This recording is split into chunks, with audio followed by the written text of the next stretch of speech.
একটু মন্ত্রী হতে পারলে কতখানি ধন্য হয়ে যাই আমরা, 14 পুরুষের ব্যবস্থা করে যেতে পারি। যদি বাবা একটু লোক ঠকিয়ে একটু ভালো করে রাজনৈতিক ভাষণ টাষণ দিয়ে জীবনে কেউ মন্ত্রী হতে পারে, অমনি তার 14 পুরুষের ব্যবস্থা হয়ে যাবে। বেনামি সম্পত্তি কিনে একদম 14 পুরুষের ব্যবস্থা করে দেবে। এগুলো তো চোখে দেখছি আমরা। কাজে এই যুগে যদি আমরা কেউ মন্ত্রী হতে পারি, 14 পুরুষের আর্থিক অন্তত দুর্ভাগ্য দূর করে দিতে পারি। আমাদের ভারতবর্ষ একটা আশ্চর্য দেশ পৃথিবীর মধ্যে, খুব গর্বের দেশ আমাদের। চোরে চোরে ঠাসাঠাসি আমাদের দেশ, কিন্তু মহাপুরুষে মহাপুরুষে পরিপূর্ণ। অন্যান্য দেশে গেলেও চোর পাবেন, চোর নেই এমন দেশ হয়তো পৃথিবীতে নেই। দু একটা ধরা পড়ে, দু একটা ধরা পড়ে না। অন্যান্য দেশের চোরেরা হয়তো অনেক রকমের ফিকির ফন্দি বার করেছে ধরা যাতে না পড়ে সেই জন্য, কিন্তু আমাদের দেশে চোর যেমন ঘরে ঘরে আছে, তেমনি মহাপুরুষও আমাদের দেশে ঘরে ঘরে আছে। আশ্চর্যের বিষয় কি জানেন? পৃথিবীর যদি গুরু বলে কোনো দেশ থাকে সেটা ভারতবর্ষ। জ্ঞান দেবার মতন জ্ঞান সবার থাকে না। কেউ কেউ এত জ্ঞান দিতে থাকে যে তার যদি একটুখানি খবর নিতে যান, যদি একটু পরীক্ষা করতে যান, তাকে দেখবেন ভাঁড়ে মা ভবানী। হয়তো ভালো করে বইপত্র পড়াশোনাই করেনি জীবনে, অথচ আসরে দাঁড়িয়ে লম্বা চওড়া এমন ভাষণ দিচ্ছে মনে হচ্ছে যেন কত বড় মহাপুরুষ সরাসরি গোলক থেকে যেন নেমে এসেছে। কিন্তু যদি তার একবার পরীক্ষা নিতে চান আপনি, মনে হবে এক থাবড় দিয়ে বসিয়ে দিই মাটিতে। ভেতরে জ্ঞান নেই, অথচ মুখে জ্ঞানের বুলিয়া ওড়াচ্ছে, এইরকম সংখ্যাটাই বেশি। কিন্তু আমাদের ভারতবর্ষ বড় গর্বের দেশ, কারণ এখানে যারা জন্মেছেন বড় বড় মহাপুরুষ, তারা জ্ঞান নিয়ে জন্মেছেন। যেমন রামকৃষ্ণদেব, তিনি তো কোনো পড়াশোনা করে জ্ঞান অর্জন করেননি। অনেক পড়াশোনা করা বড় বড় পণ্ডিত তাকে পরীক্ষা নিতে গিয়ে ঠকে গেছেন। অনেক বড় বড় পণ্ডিত তার সঙ্গে পেরে ওঠেনি শাস্ত্র যুক্তিতে। তিনি কিন্তু জ্ঞান নিয়েই জন্মগ্রহণ করেছেন রামকৃষ্ণদেব। কিন্তু রামকৃষ্ণদেব করেছেন বলে আপনিও এরকম রামকৃষ্ণ শাস্ত্রে লাগলেন। রামকৃষ্ণ যাকে তাকে শালা বলেছে বলে আপনিও কীর্তনের আসরে দাঁড়িয়ে যাকে তাকে শালা বলে দিলেন। এক থাবড় দিয়ে এইসব লোককে মাটিতে বসিয়ে দিতে হয়। আপনি রামকৃষ্ণ নয়। রামকৃষ্ণ জ্ঞান মাতৃগর্ভে জন্মগ্রহণ করে এসেছেন, যেমন সুখদেব গোস্বামী মায়ের গর্ভে জন্মগ্রহণ করেছেন। তখনই তিনি জ্ঞান অর্জন করেছেন। কারণ ভাগবত শ্রবণ করিয়েছিলেন বেদব্যাস গর্ভবতী স্ত্রীকে। সেই বিটিকা দেবী যখন গর্ভবতী, তখনই ভাগবত শ্রবণ করেছেন সুখদেব মায়ের গর্ভে। সেই গর্ভ থেকে ব্রহ্মজ্ঞান নিয়ে বাইরে আসছে এবং গর্ভ থেকে কথা বলছে। মহাপুরুষদের জীবনী সব ঘটনা আমাদের বিশ্বাস হয় না, কারণ আমাদের চোখের সামনে ঘটলেও আমরা বিশ্বাস করি না অনেক ঘটনা। সুখদেব গোস্বামীর যে আশ্চর্য জীবনী, গর্ভ থেকে কথা বলছে যে না আমি বাইরে বেরোবো না। কেন না, বাইরে বেরোলেই মায়া আমাকে গ্রাস করবে। বেদব্যাস কথা দিলেন যে আমার ব্রহ্মজ্ঞান যদি থাকে, আমার শাস্ত্রজ্ঞান যদি থাকে, আমি এমন কিছু কাজ তোমার উপর করব যে তোমাকে মায়া স্পর্শ করবে না, তুমি বেরিয়ে এসো। তবে সুখদেব গোস্বামী মাতৃগর্ভ থেকে বেরিয়ে এলেন। সুখদেব গোস্বামী মাতৃগর্ভে জন্মগ্রহণ করেই জ্ঞান নিয়ে এসেছেন। রামকৃষ্ণদেব মাতৃগর্ভেই জ্ঞান নিয়ে এসেছেন। তা বলে তুমি নও। সেই জন্য রামকৃষ্ণ সাজা যেন না হয়। রবীন্দ্রনাথ ঠাকুর কলেজে পাশ করেনি, তা বলে তুমি যদি রবীন্দ্রনাথের বারবার তুলনা দাও যে রবীন্দ্রনাথ আর কলেজে পাশ করেনি, আমিও রবীন্দ্রনাথ হয়ে যাব কলেজে পাশ না করে। রবীন্দ্রনাথ আর তুমি এক জিনিস নও। রবীন্দ্রনাথ যেসব পড়াশোনা করেছে তার একটা বইও তোমার জানা আছে কিনা আগে দেখো। রবীন্দ্রনাথের জীবনী যদি দেখো, দেখবে কত কঠিন কঠিন শাস্ত্র তিনি পড়াশোনা করেছেন। এবং যেটা উনি পড়েননি, পরিষ্কার মুখ খুলে বলেছেন লোককে যে এটা আমার পড়া হয়নি, আমার দুর্ভাগ্য, আমার এই জীবনে সময় পেলাম না, এটা আমার পড়া হয়নি বলেছেন। আমি প্রমাণ জানি কাকে বলেছেন। সুখময় ভট্টাচার্য বলে একজন বড় পণ্ডিত ছিলেন সেই যুগে, সংস্কৃতের বড় পণ্ডিত, সারা বাংলা বিখ্যাত পণ্ডিত ছিলেন তিনি, সুখময় ভট্টাচার্য। সেই সুখময় ভট্টাচার্য বাংলাদেশে তার বাড়ি ছিল। তাকে তিনি বলেছিলেন যে আপনার যে বিরাট জ্ঞান, সেই ফলানোর জায়গা বাংলাদেশ নয়, ওখানে আপনার জ্ঞানের কদর হবে না, আপনি শান্তিনিকেতনে এসে ছাত্রদেরকে জ্ঞান বিতরণ করুন। তখন সুখময় ভট্টাচার্য অত বড় পণ্ডিত, তিনি রবীন্দ্রনাথের আহ্বানে বাংলাদেশ থেকে এসে শান্তিনিকেতনের অধ্যাপক হয়েছিলেন। তখন রবীন্দ্রনাথ বলেছিলেন যে আমার একটু পড়াশোনার, আমার যে লেখালেখিগুলো করেছি সেগুলো নিয়ে আপনি একটুখানি সমালোচনা করুন। সুখময় ভট্টাচার্য বলেছিল, আমি যদি আপনার সমালোচনা করতে বসি, আমি কিন্তু আপনার যেগুলো ভুল হয়েছে সেগুলোও বলবো। বলে সেটাও বলবেন, তবু আপনি করুন, কারণ পণ্ডিতের সমালোচনাটা একটা বড় মূল্যবান সমালোচনা। সুখময় ভট্টাচার্যকে বলেছিলেন রবীন্দ্রনাথ যে আমার খুব ইচ্ছা ছিল বেদব্যাসের মহাভারতটা আমি সম্পূর্ণ পড়ব, কিন্তু আমার জীবনে সময় হয়ে ওঠেনি। আমরা যে মহাভারত পড়ি বাংলায় লেখা, সেটা কাশিদাসী মহাভারত, কাশিরাম দাসের লেখা মহাভারত, বাংলায় কবিতা আকারে লেখা, তাই না? মহাভারতের কথা অমৃত সমান, কাশিরাম দাস কহে শুনে পুণ্যবান। তাহলে এই যেটা আমরা পড়ি, এটা কাশিরাম দাসের লেখা বাংলায় মহাভারত। আর বেদব্যাস যেটা লিখেছিলেন সেটা সংস্কৃত ভাষায় লেখা, এবং তার শ্লোক সংখ্যা হচ্ছে 1,00,000। শ্রীমদ্ ভগবদ গীতায় মাত্র 700টা শ্লোক আছে, তাই কজন পড়ে বলুন আপনি? যারা প্রচন্ড ভক্ত প্রকৃতির মানুষ তারা পড়ে, কিন্তু যারা অতি সাধারণ গোছের লোক, তারা গীতাটা সম্পূর্ণ পড়েছে কেউ? হ্যাঁ, পুজো করে, বাড়িতে ঠাকুরের তাকে রেখে রোজ ধূপকাঠি দেখায়, কিন্তু একবার খুলে দেখে না ভগবান কি কি বাণী বলেছেন আমাদের জন্য। পড়া তো উচিত। এত কিছু পড়েছেন, এত খবরের কাগজ পড়ে জীবনের সময় নষ্ট করেছেন, একবার গীতাটা জীবনে পড়ে নিতে পারেন না? আপনি একবার খবর নিন, শুধু খবরের কাগজ কত পড়েছেন জীবনে? তাহলে খবরের কাগজ যখন আপনি এত পড়েছেন, জীবনে একটাবার অন্তত শ্রীমদ্ ভগবদ গীতা প্রথম থেকে শেষ অবধি পড়ুন। তবে হ্যাঁ, 80% বুঝতে পারবেন না, এটাও বলে দিচ্ছি সঙ্গে করে। 80% বিষয়বস্তু আপনার বোঝার ক্ষমতা নেই, আর আমি বলবো আপনার বোঝার দরকারও নেই। কারণ যা জিনিস আমরা পড়ি সব আমাদের বোঝার দরকার হয় না। গীতা এমন একটি গ্রন্থ যেখানে ক্লাস 2 এর ছাত্রের জন্য কিছু কথা আছে, আবার পিএইচডি পাশ করে বুঝতে পারবে না এমন ছাত্রের জন্য কথা আছে। গীতা এমন একটা শাস্ত্র যেখানে পিএইচডি পাশ করেও, এমএ পাশ করেও বোঝা যাবে না এমন বিষয় আছে সেখানে।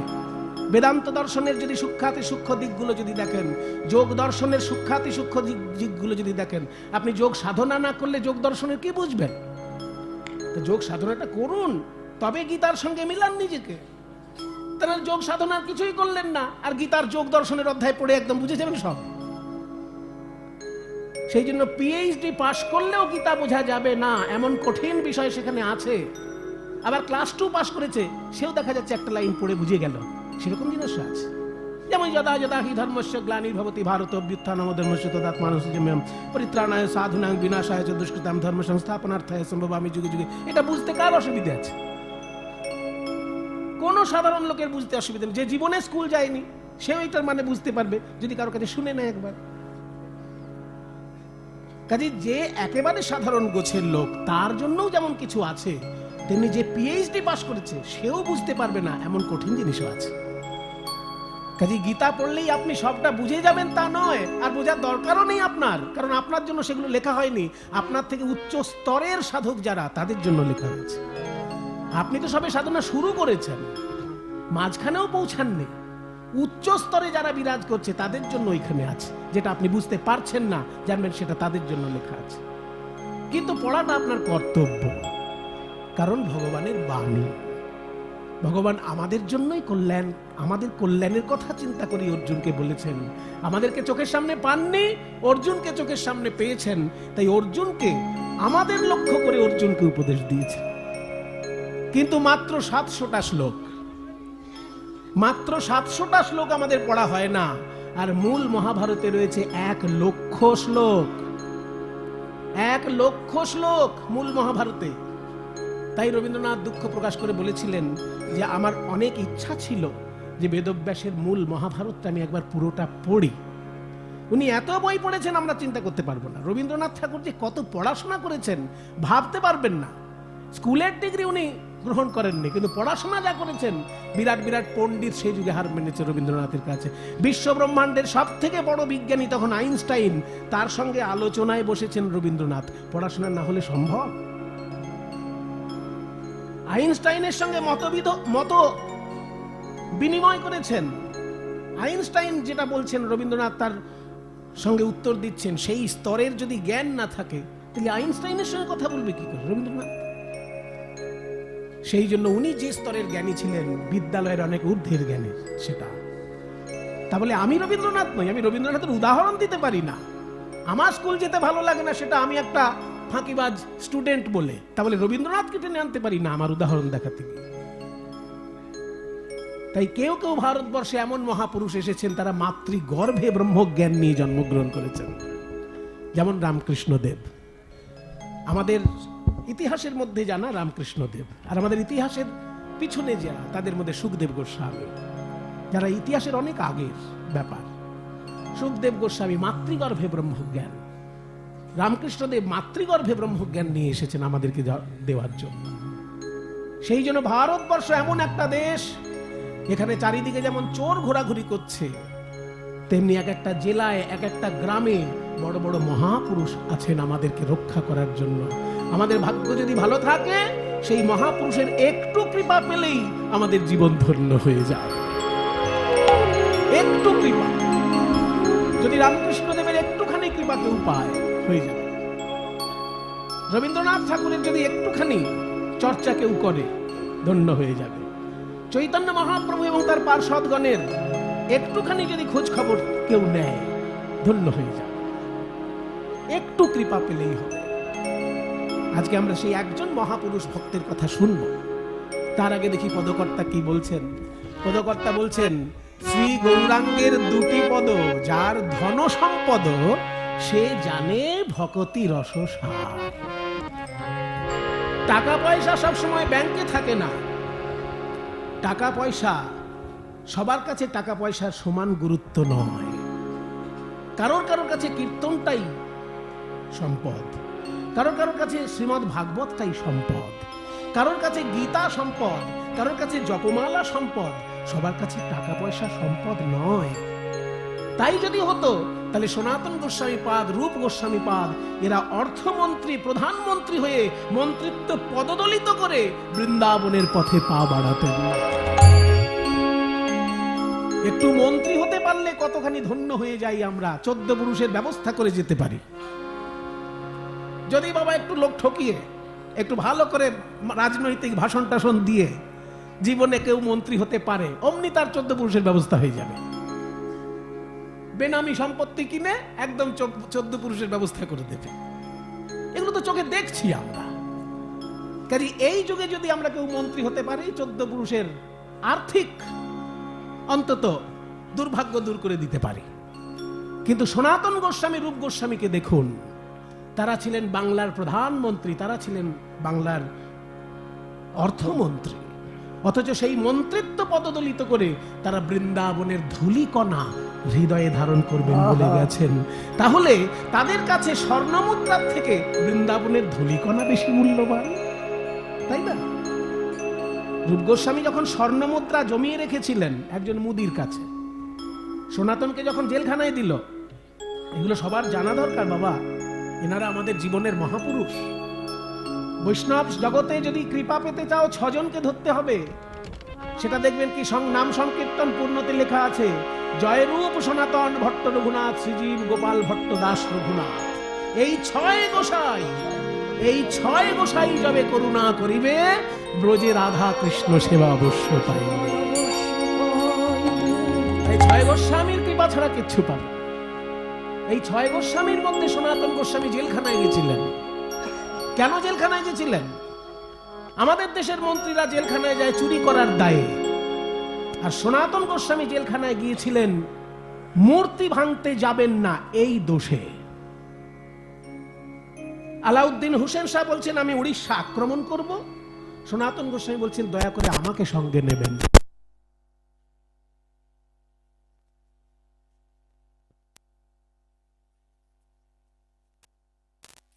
কাজটি করতে উড়িষ্যায় যাবেন, আপনি উড়িষ্যা আক্রমণ করলেই অকারণে মন্দিরের উপর অত্যাচার করবেন, মন্দিরগুলোকে আপনি ধ্বংস করবেন, আর আমি একজন সনাতন ধর্মাবলম্বী হয়ে সেই কাজের সঙ্গে থাকতে পারি না। আপনি উড়িষ্যায় যাবেন, রাজার সঙ্গে যুদ্ধ করুন, বুকের পাটা থাকে তো রাজার সঙ্গে যুদ্ধ করুন, মন্দির ভাঙতে যাবেন কেন? আপনারাই বলুন, রাজায় রাজায় যুদ্ধ হবে, মাঝখানে মন্দিরগুলো ভেঙে দেওয়ার মতন কাপুরুষতা আর কিছু হতে পারে? এগুলো তো কাপুরুষতা। রাজার সঙ্গে যুদ্ধ করবি কর যদি বুকের পাটা থাকে, মন্দির কেন ভাঙবি যদি বুকের পাটা থাকে? তোর রাজার সঙ্গে যুদ্ধ করো, রাজাকে হারিয়ে দাও, রাজ সিংহাসনে বসো। রাজা তো আর মন্দিরের ভিতর বসে থাকে না, মন্দিরের ভিতর ভগবান আছে, তো তুমি মন্দিরটা কেন ভেঙে রাজার সঙ্গে যুদ্ধ করছো? এগুলো কাপুরুষতা, এগুলো হচ্ছে মধ্যযুগীয় বর্বরতা। তাই আলাউদ্দিন হোসেন শাহ বললেন আমি উড়িষ্যা দখল করব। তখন সনাতন গোস্বামী বললেন আপনি যদি উড়িষ্যা দখল করতে যান, আপনার যুদ্ধ করা মানেই মন্দির ধ্বংস করা। আপনি শুধু যদি রাজার সঙ্গে যুদ্ধ করতেন তাহলে আমি কিছু বলতাম না, কিন্তু আপনি রাজার সঙ্গে যুদ্ধ করার নামে পথে যে কটা মন্দির থাকবে ভাঙতে ভাঙতে যাবেন, সেই জন্য ওই অপকর্মের সঙ্গে আমি থাকতে পারবো না।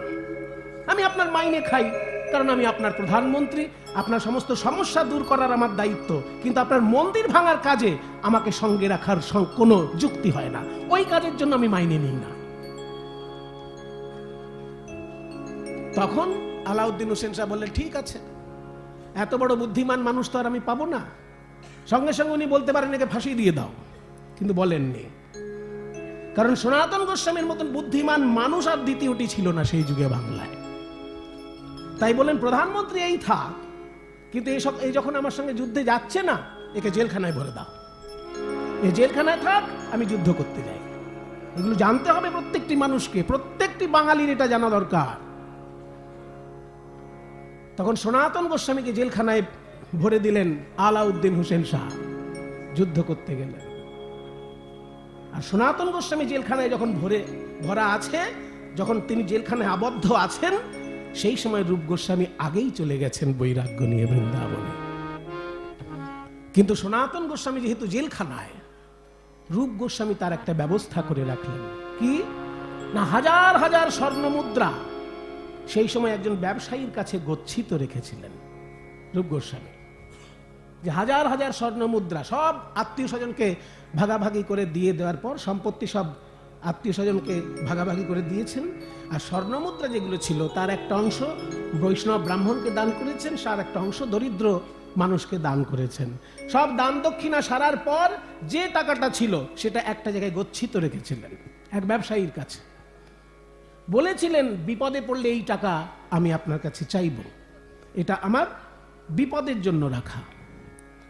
তা সেই ব্যবসায়ীকে তখন রূপ গোস্বামী চিঠি পাঠালেন যে আমার দাদা জেলখানায় আছে, ওই যে টাকা আপনার কাছে রেখে এসছি, ওই টাকার দ্বারা যে কোনো প্রকারে আপনি আমার দাদাকে জেলখানা থেকে মুক্ত করুন। তখন সেই ব্যবসায়ী করেছিল কি, যে জেলখানার রক্ষক ছিল তাকে গিয়ে ঘুষ দিয়েছিল। 7,000 স্বর্ণ মুদ্রা লেগেছিল, 7,000 স্বর্ণ মুদ্রা। একটা স্বর্ণ মুদ্রা মানে 1 ভরি সোনা। মায়েরা জেনে রাখো, 1 ভরি সোনা। সোনার গয়না খুব ভালোবাসে মায়েরা সবাই, আমরাও ভালোবাসি, তাহলে এই আংটি পরেছি কেন? আমরা সবাই ভালোবাসি সোনা, কারণ সোনা ভারতবর্ষের মূল্যবান একটি ধাতু। সারা পৃথিবীতে কোনো দেশে এত সোনা নেই যা সোনা ভারতবর্ষে আছে। খনির কথা আমি বলবো না, খনিতে হয়তো বেশি অন্যান্য দেশে থাকতেও পারে, কিন্তু ভারতে মানুষের ঘরে এত সোনা আছে, এটা গবেষণায় দেখা গেছে। পৃথিবীর অন্য কোনো দেশে ঘরে ঘরে এত সোনা নেই, ভারতবর্ষে ঘরে ঘরে যত এত সোনা থাকে, এটা গবেষণার কথা। সেই জন্য সোনা আমরা সবাই ভালোবাসি। সেই রূপ গোস্বামীর যুগেও সোনার মুদ্রা ছিল, তখন সোনার টাকা, সেই একটা সোনার টাকা মানে 1 ভরি সোনা। 7,000 ভরি সোনা যত টাকা দাম হয়, এবার আপনারা হিসেব করুন। যদি মোবাইলে যদি লেখেন দেখবেন জায়গা পাবেন না, টাকাটা কোথায় গিয়ে দাঁড়াবে। 1 ভরি সোনার যা দাম, 10 গ্রাম নয় কিন্তু, 1 ভরি হচ্ছে 12 গ্রামে, 12 গ্রাম সোনা 1 ভরি হয়। কাজে 12 গ্রাম সোনার যা দাম, সেই দামের সঙ্গে 7,000 গুণ করুন, যে কয়েক কোটি টাকা হবে। সেই টাকাটা ঘুষ নিয়েছিল জেলখানার যিনি সর্দার ছিলেন, সেই সর্দার, জেলখানার সর্দার ঘুষ নিয়েছিলেন ওই কোটি কোটি, যে টাকাটা আমি বললাম 7,000 স্বর্ণ মুদ্রা। সেই ঘুষ নিয়ে তবে সনাতন গোস্বামীকে ছেড়ে দিল। বললো নবাব আসে যদি জিজ্ঞেস করে, আমি বলবো উনি মনের দুঃখে স্নান করতে গেছিলেন, গঙ্গায় ডুবে মারা গেছে। শুধু একটাই অনুরোধ আপনার কাছে, কোনোদিন যেন ঘুরে আর রাজসভায় আসবেন না। সনাতন বলল, ভাই আমি যে দেশে যাচ্ছি সে হচ্ছে অমৃতের দেশ, সেইখানে গিয়ে এই সব তুচ্ছ বিষয়ের কথা আমার মাথাতেই থাকবে না। সেই জন্য বলে আপনি যান, আমি বলবো স্নান করতে গেছিল, ও গঙ্গায় ডুবে মারা গেছে, বলে দেব। তাহলে এই যে ব্যাপার, রূপ গোস্বামীর এই যে অর্থ বুদ্ধি, যে সমস্ত আত্মীয় স্বজনকে সম্পত্তি বিভাগ করে দিয়ে, দরিদ্রদেরকে বিতরণ করিয়ে দিয়ে, তারপরেও কিছু টাকা বিপদের জন্য জমিয়ে রেখেছিলেন বন্ধুর কাছে। আর বন্ধু এমন ঠিক উপযুক্ত সময়ে সেই টাকা দিয়ে সনাতন গোস্বামীর জেলখানা থেকে মুক্তি ঘটিয়েছিলেন। কাজে সে যুগের মন্ত্রী আর এ যুগের মন্ত্রীকে দয়া করে গুলিয়ে ফেলবেন না। এ যুগে মন্ত্রী জেলে যাচ্ছে মানুষের টাকা তছরূপ করার জন্য, আর সে যুগের মন্ত্রী জেলে গিয়েছিল যাতে ধর্মের প্রতি তার অন্যায় আচরণ না হয় সেই জন্য। আলাউদ্দিন হোসেন শাহের সঙ্গে যুদ্ধে যাবেন না বলে, কারণ উনি যুদ্ধে গেলে শুধু যুদ্ধ করবেন না, মন্দির ভাঙবেন, সেই অন্যায়টা চোখের সামনে সহ্য করবেন না বলে সনাতন গোস্বামী জেলে গেছিলেন। আর সেই জেল থেকে মুক্তির জন্য রূপ গোস্বামী বন্ধুর কাছে টাকা জমা রেখে দিয়েছিলেন। কাজেই তারা টাকা পয়সা একেবারে সোনার টাকা পয়সা নিয়ে কথা, আমরা তো কাগজের টাকা পয়সা নিয়ে কথা বলি, আর তারা সোনার টাকা পয়সা নিয়ে কথা বলেছে। কাজেই তাদের কাছে টাকা পয়সাটা, তাদের কাছে সম্পদ টাকা পয়সা নয়, বৃন্দাবনের ধুলা। তাদের কাছে যেমন বৃন্দাবনের ধুলাটাই সম্পদ, ঠিক তেমনি কোন ভাগ্যবান ভাগ্যবতী যদি গৌরাঙ্গের চরণটিকে সম্পদ ভাবতে পারে, তার ভক্তি উদয় হবেই হবে। গৌরাঙ্গের দুটি পদ যারা ধন সম্পদ, আমার গৌরাঙ্গের দুটি পদ যারা ধন সম্পদ, সে জানে ভক্তির সংসার গো, সে জানে ভক্তির সংসার গো।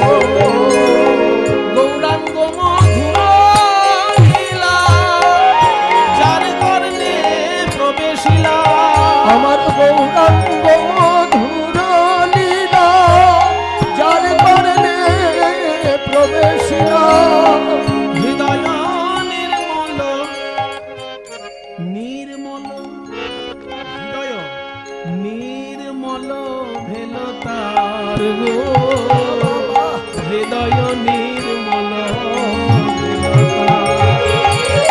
ওই হৃদয় নির্মল ভেল তার গো, যার কর্ণে প্রবেশিলা, হৃদয় নির্মল ভেল তার। দূরে যাবে গো, দূরে যাবে গো, অজ্ঞান আধার দূরে যাবে গো, অজ্ঞান আধার দূরে যাবে গো, অজ্ঞানে আধার দূরে যাবে। মধুর গৌর লীলা শ্রবণ করে অজ্ঞান আধার দূরে যাবে, গৌর লীলা শ্রবণ অজ্ঞান আধার দূরে যাবে, অজ্ঞান আধার দূরে যাবে, অজ্ঞান আধার দূরে যাবে, হৃদয় নির্মল ভেল তার গো, বলি যার কর্ণে প্রবেশিলা, হৃদয় নির্মল।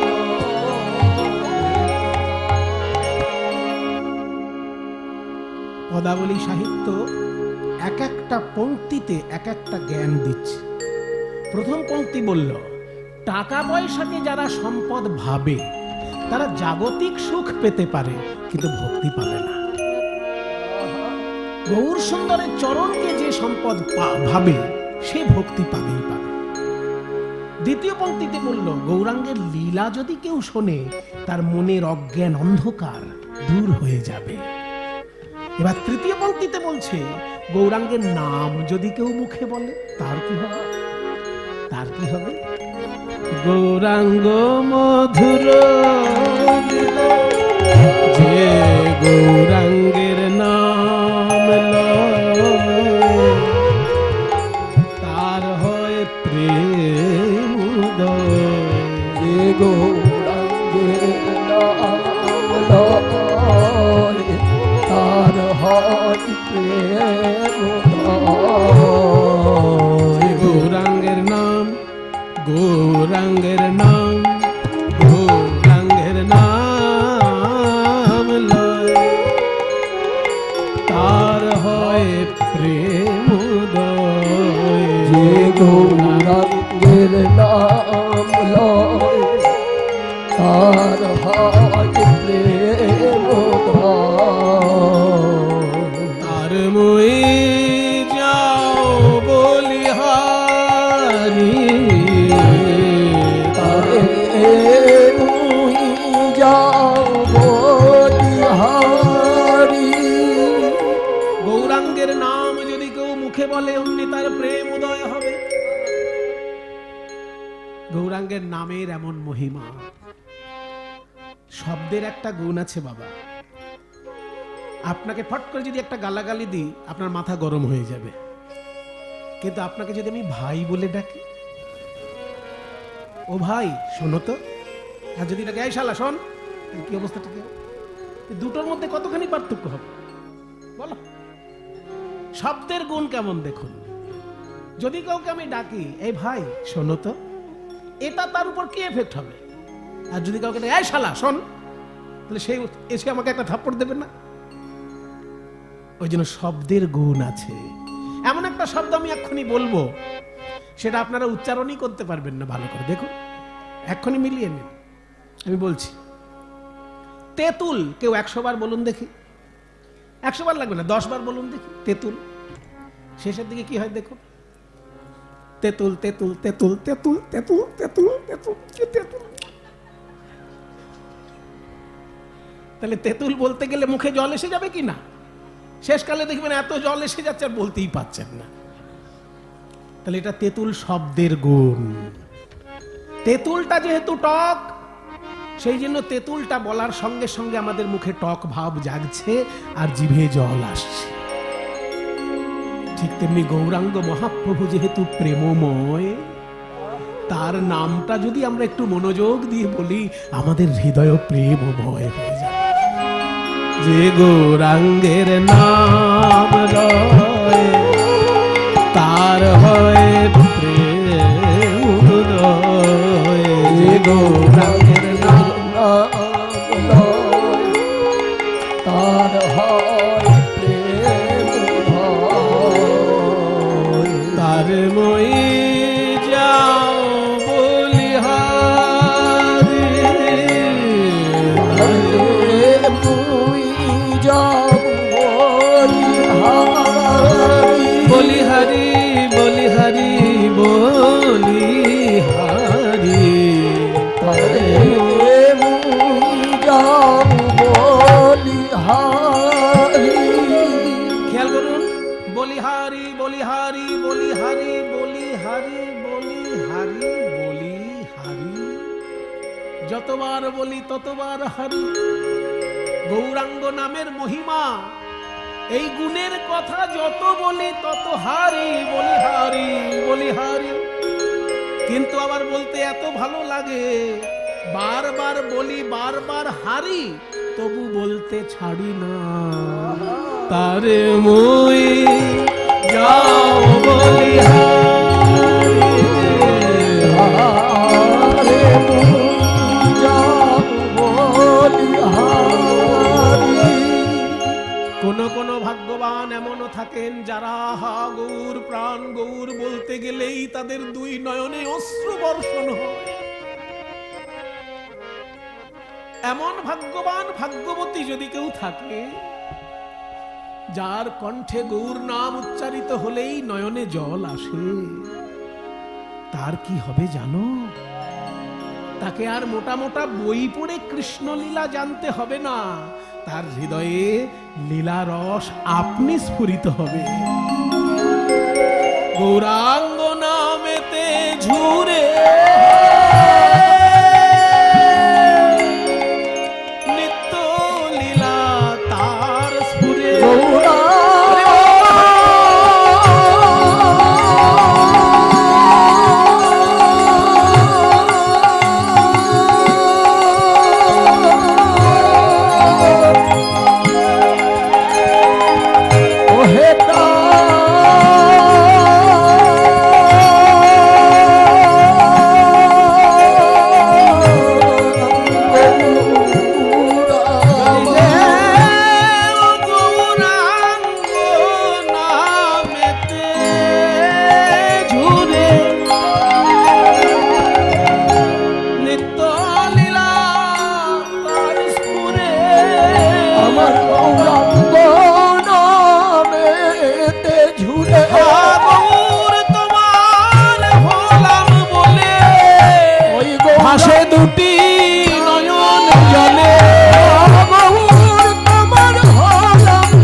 গানের 4টে লাইন গাইলাম এই পর্যন্ত।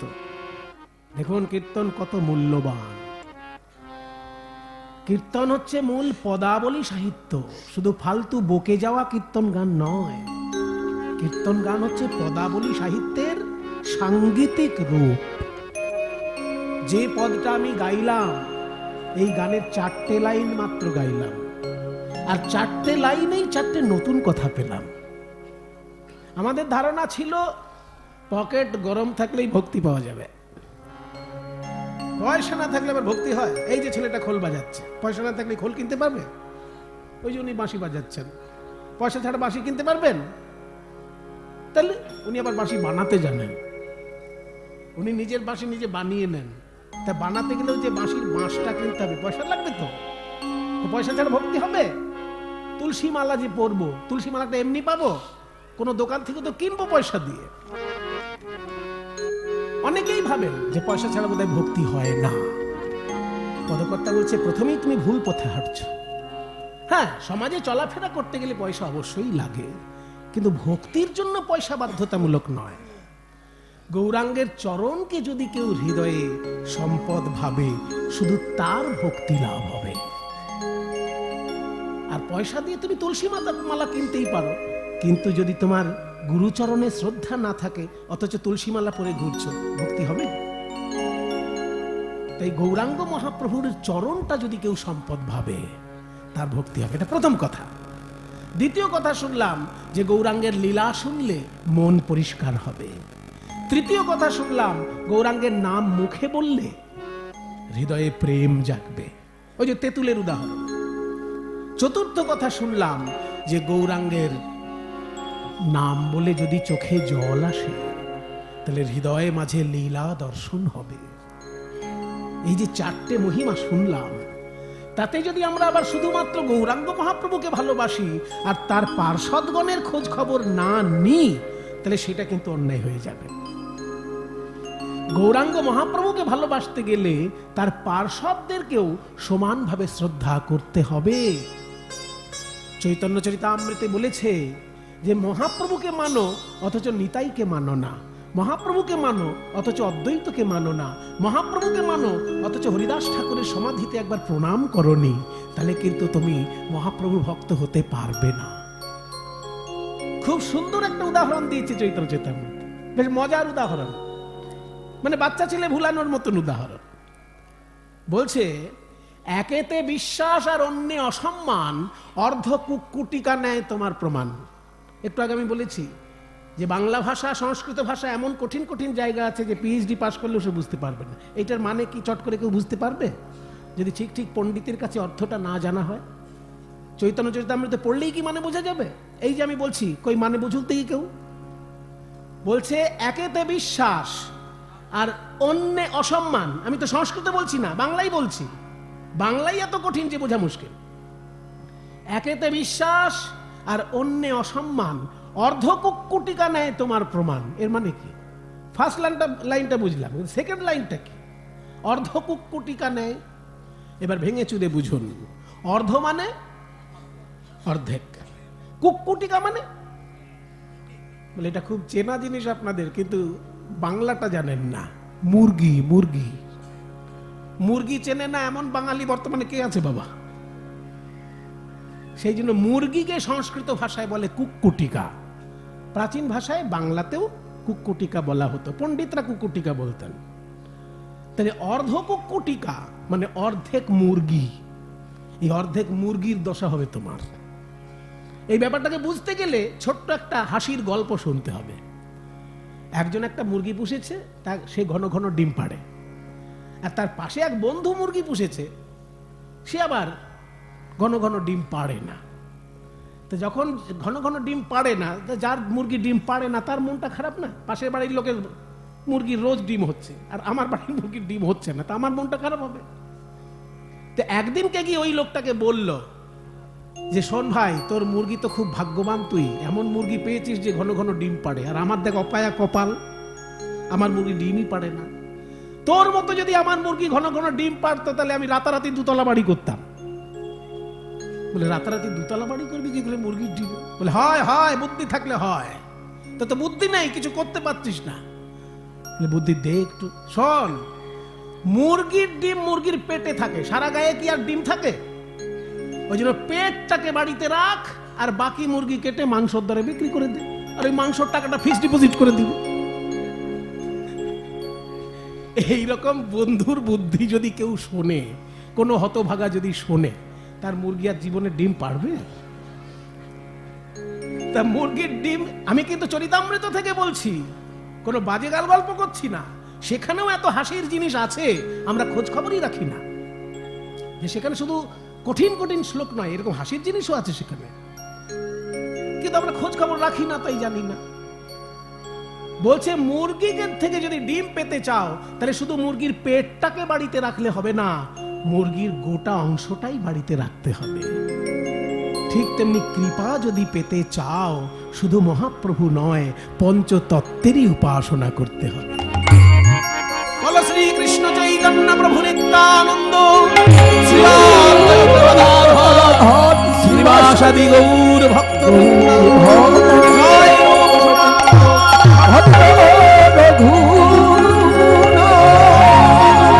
শ্রী জীব গোপাল ভট্ট দাস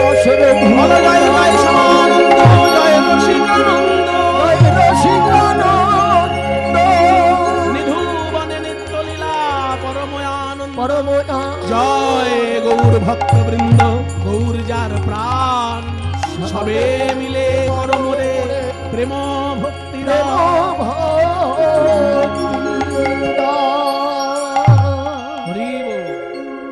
ওই জন্য পদকর্তা ভগবদ্গীতা সাবধান করে দিচ্ছে যে মহাপ্রভুকে ভালোবাসলে শুধু গৌরাঙ্গকে ভালোবাসলে হবে না, তার পার্ষদগণকেও সমানভাবে ভক্তি করতে হবে। গৌরাঙ্গেরও সঙ্গীগণে নিত্য সিদ্ধ করি মানে আমার শ্রী গৌরাঙ্গের সঙ্গীগণে নিত্য সিদ্ধ করি আমার শ্রীগৌরাঙ্গের সঙ্গীগণে নিত্য সিদ্ধ করি মানে জয় ব্রজেন্দ্র সুত জয় ব্রজেন্দ্র সুত গৌরমণ্ডল ভূমি যে বাজানে চিন্তামণি গৌরমণ্ডল ভূমি যে বাজানে চিন্তামণি গৌরমণ্ডল ভূমি যে বাজানে ওই গৌরমণ্ডল ভূমি যে বাজানে চিন্তামণি হয় ব্রজ ভূমে হয় ব্রজ ভূমে ভেদ যেন করোনা ভেদ যেন করোনা নবদ্বীপ শ্রী বৃন্দাবন ভেদ যেন করোনা নবদ্বীপ বৃন্দাবন ভেদ যেন করোনা নন্দনন্দন শচী নন্দন ভেদ যেন করোনা নন্দনন্দন শচী নন্দন ভেদ যেন করোনা ওই ভক্তগণ আর গোপীগণ ভেদ যেন করোনা ভক্তগণ আর গোপীগণ ভেদ যেন করোনা তারি তো হয় রে হয় রে বৃন্দাবনে বাস তারি তো হয় রে বৃন্দাবনে বাস তারিত হয় রে বৃন্দাবনে বাস তারি তো হয় রে বৃন্দাবনে বাস তারিত হয় রে যে বাজানে চিন্তামণি যে বাজানে চিন্তামণি গৌড়মণ্ডল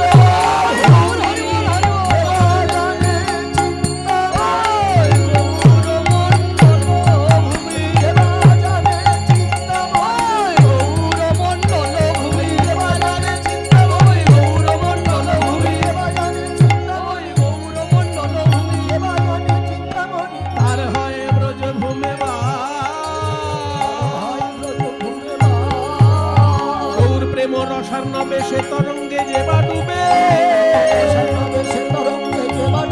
সে রাধা মাধব অন্তরঙ্গ যারা গৃহে বা বনেতে থাকে হাগৌরাঙ্গ বলে ডাকে গৃহে বা বনে মানে গৃহে বা বৃন্দাবনে, এখানে বনে মানে কিন্তু জঙ্গলে নয়, গৃহে বা বৃন্দাবনে যারা গৃহে বা বনেতে থাকে হাগৌরাঙ্গ বলে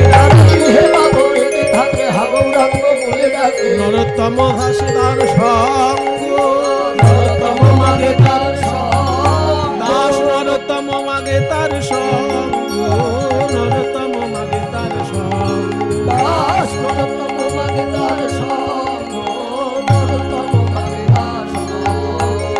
চরণ ছাড়া করো না আরে ওই চরণে শরণ নিলাম চরণ ছাড়া করো না ওই চরণে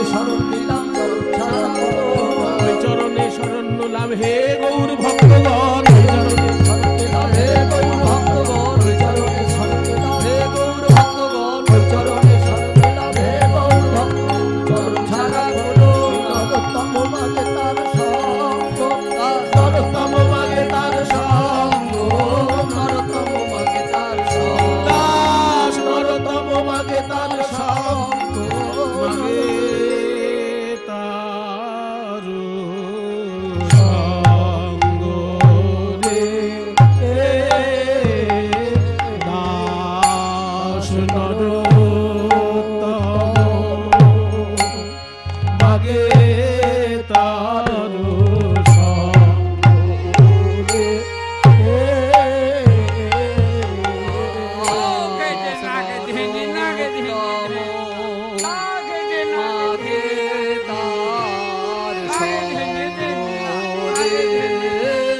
ও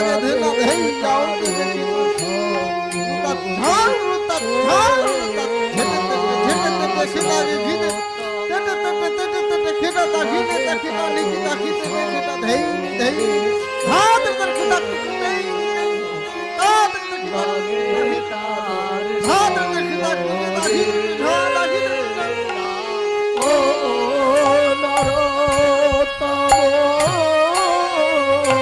মাগে তারো সঙ্গ রে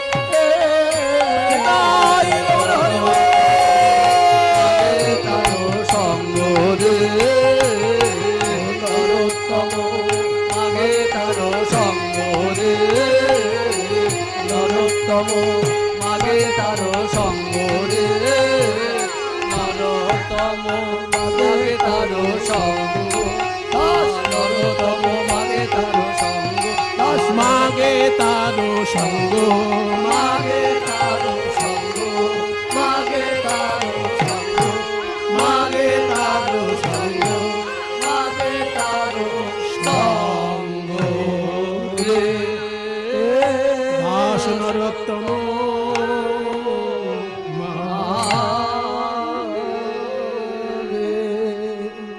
দরিদ্র পরিবার, অত্যন্ত দরিদ্র পরিবার, দিন আনে দিন খায়, কোনো দিন হয়তো খাবার জোটেও না, কিন্তু তার মুখ থেকে কেউ হাসি কেড়ে নিতে পারেনি। দিন আনে দিন খায়, কিন্তু কোনোদিন তার মুখ থেকে কেউ হাসি কেড়ে নিতে পারেনি, কারণ মানুষটি কৃষ্ণ ভক্ত, কৃষ্ণ চরণে শরণাপন্ন ভক্ত। সে ভাবে আজকে হয়তো গোবিন্দের ইচ্ছা নেই, আমার কিছু হয়তো জুটবে না, হাসি মুখে দিনটা পার করে দেয়। হয়তো আমার আজকে উপোস গেলে শরীরটা ভালো থাকবে, সেই ভেবে হয়তো গোবিন্দ আজকে আমার কিছু ব্যবস্থা করলেন না।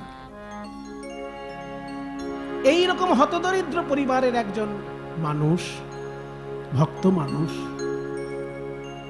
নাম কৃষ্ণ মণ্ডল, স্ত্রী দুরিকা দেবী ইচ্ছা প্রকাশ করে বললেন, দেখো গিন্নি, আমার খুব ইচ্ছা জগন্নাথ দর্শন করে আসি।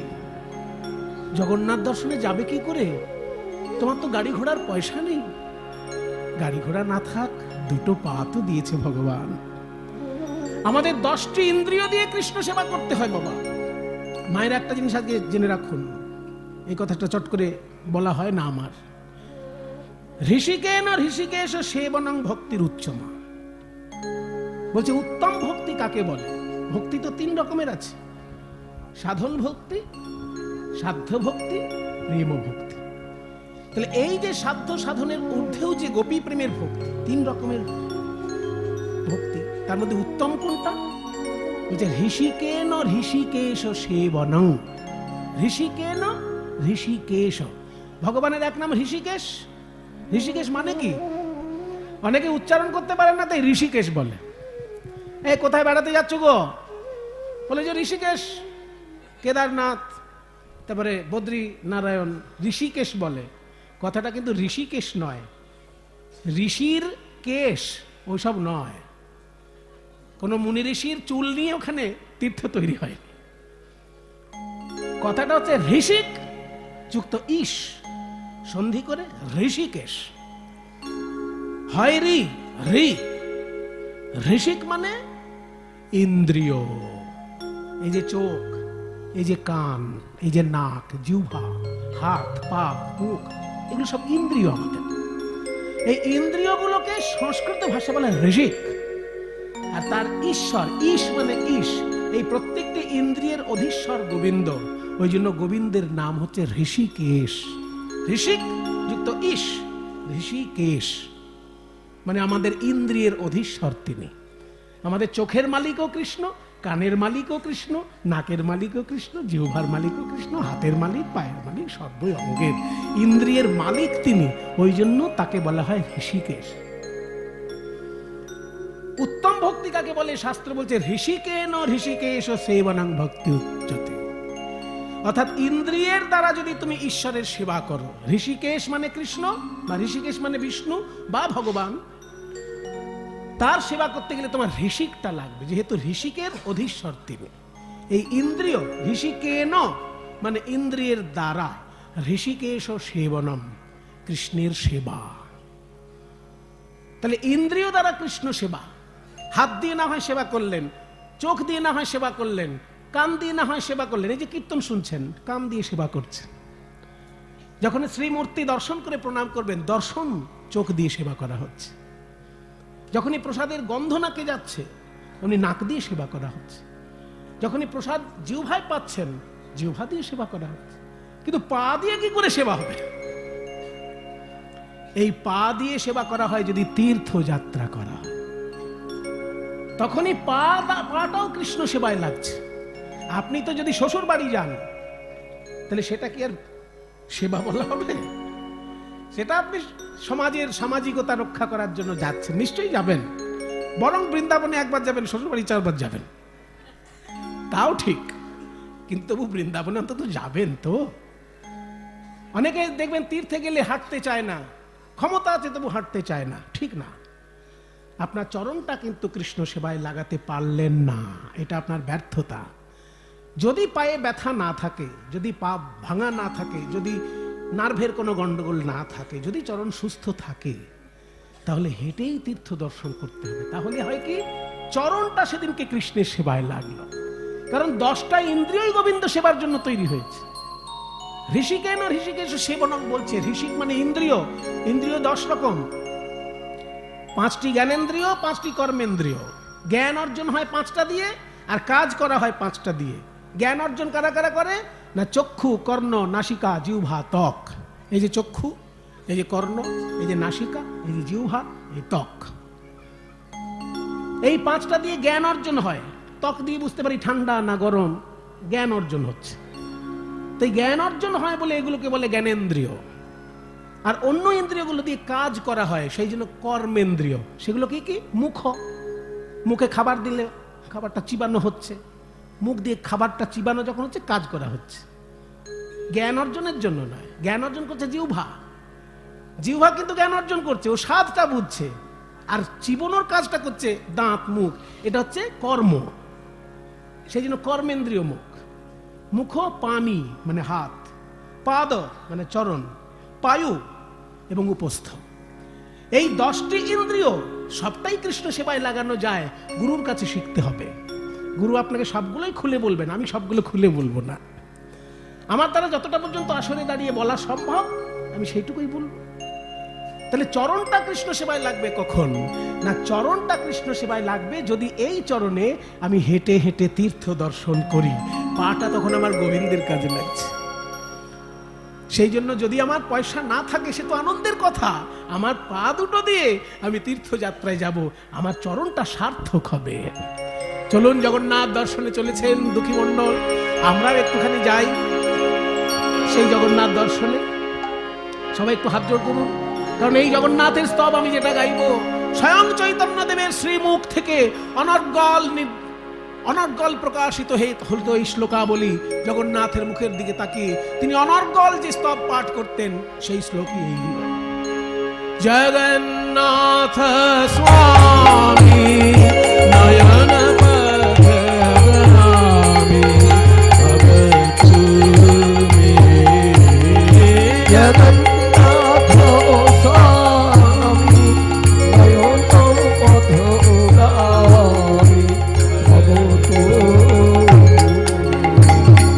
কদাচিৎ কালিন্দী তটো সঙ্গীত তরলো উদাভিরে নারী বদন কমল স্বাদ মধুপ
জগন্নাথ স্বামী নয়ন পথগামী ভব তুমে জগন্নাথ স্বামী নয়ন পথগামী ভব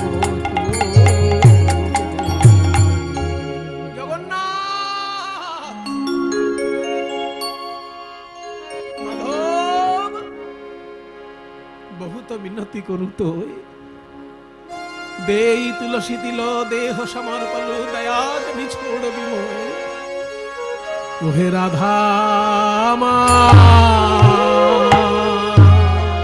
বাবা ও মাধব হে বহুত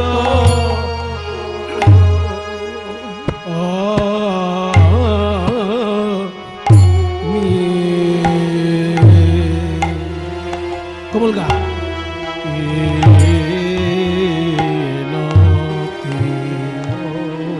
বহুত মিনতি করু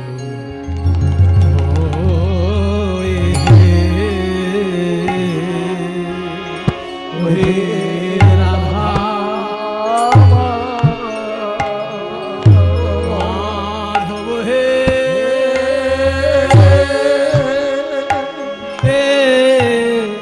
এই নিবেদন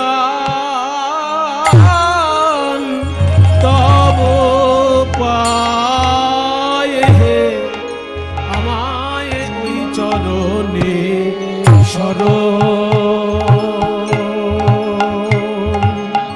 শরণ দিও নিবেদন মধ্যম দাস খুশি তাল তব পায়ে আমায় ওই চরণে শরণ দিও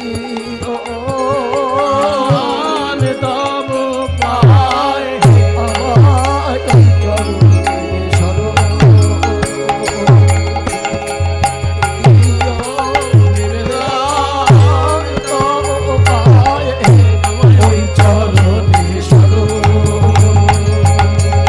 দিও নিবেদন তব পায়ে ওই চরণে শরণ দিও নিবেদন তব পায়ে ওই চরণে শরণ দিও নিবেদন তব পায়ে ওহে রাধা গণইতে দোষ গুণ লেশ না পাও বিজবত কর বিচার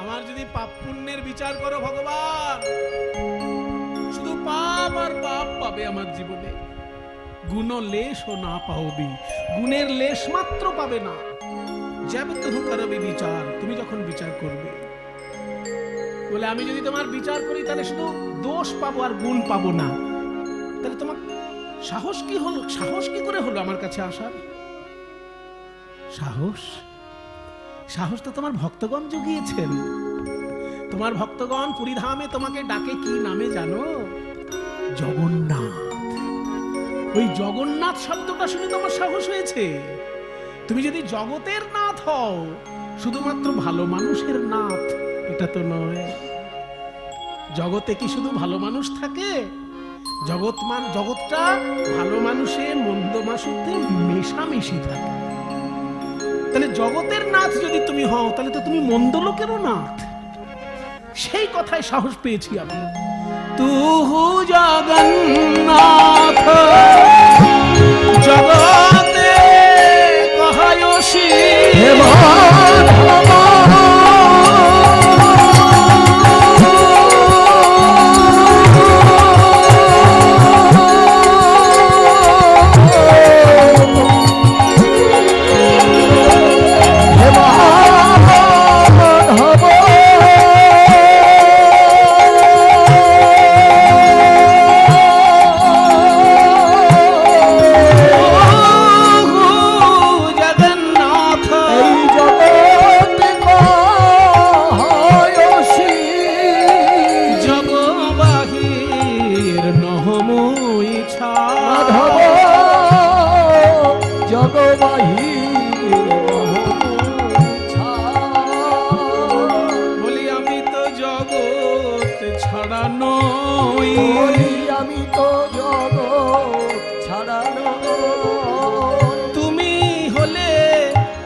জগতের নাথ। আমি সেই ভরসায় তোমায় ডাকি, তুমি হলে আমি সেই ভরসায় তোমায় রাখো, তুমি হলে জগতের নাথ। সেই ভরসায় তোমায় ডাকি, আমি তো জগৎ ছাড়া নয়। কি এ মানুষ পশু পাখি, কি এ জনমী অথবা কীট পতঙ্গে, আমার কর্ম বিপাকে গতাগতি পুনঃ পুনঃ মতি রহুতুয়া পর সঙ্গে। ভনৈ বিদ্যাপতি অতিশয় কাতর, ভনৈ বিদ্যাপতি অতিশয় কাতর, তরইতে ইহ ভব সিন্ধু। তুয়া পদ পল্লব করু অবলম্বন, তিলয়া